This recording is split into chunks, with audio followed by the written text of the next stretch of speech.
Marvel on this sprawling retreat house in the center of nature for the father of architecture in Malaysia, Hijaz Kasturi, and his wife Angela Hijaz. Rimbun Dahan hosts a center for residency programs for Asian artists as a way to repay society. Since Kasturi founded his firm in 1977, Kuala Lumpur has evolved with its new construction methods and skyscrapers in international style. He has reconciled the contemporary aesthetics with the form and images of Malay vernacular architecture.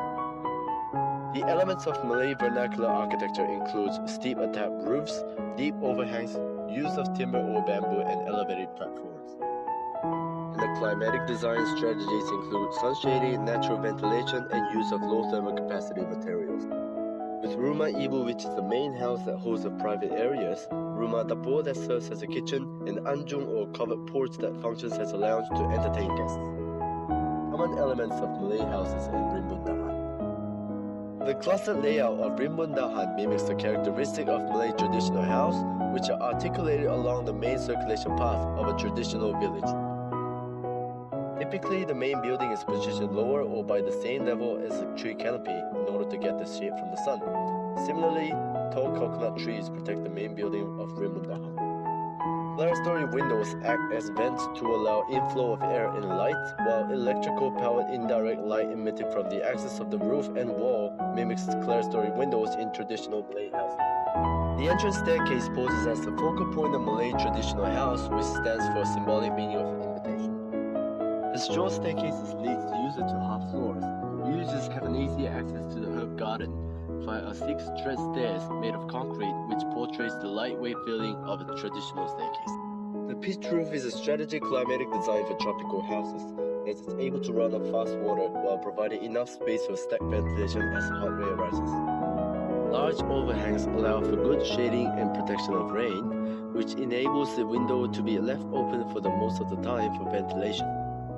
The introduction of mezzanine levels evokes a homogeneous feeling in the space and avoids the necessity to build structures too tall. Motifs in carved timber were a symbol of affluence.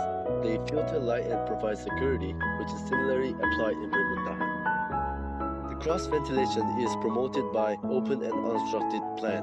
In Rimbun Dahan, this is similarly achieved through minimal partitioning in the interior.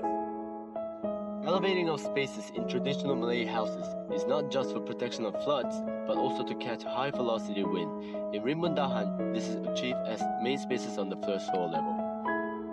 Typically, hot air flows out of small openings near the roof ridge. In Rimbun Dahan, the same effect is achieved through jack roofings. In traditional houses, small openings are seen near the roof to allow for more penetration of light and ventilation. In Rimbun Dahan, this is achieved with the use of louvered and huge glass panels to allow better ventilation and light. Staircases at the entrance cover the unsheltered porch areas known as Serambi, which act as buffer zones between the entrance and the main spaces. Long open corridors mimic the Serambi in Rimbun Dahan. Rimbun Dahan uses concrete load-bearing walls and steel components to allow for delicate structures by mimicking the light traditional form as opposed to timber in a Malay traditional house. On a final note, despite similarities between two president studies, it is evident that Rimbun Dahan has mimicked the past and adapted to the present to ensure its continuity to the future. It has executed climatic comfort effectively by synthesizing the essence of Malay traditional architecture and applying them successfully in the form of modern architecture.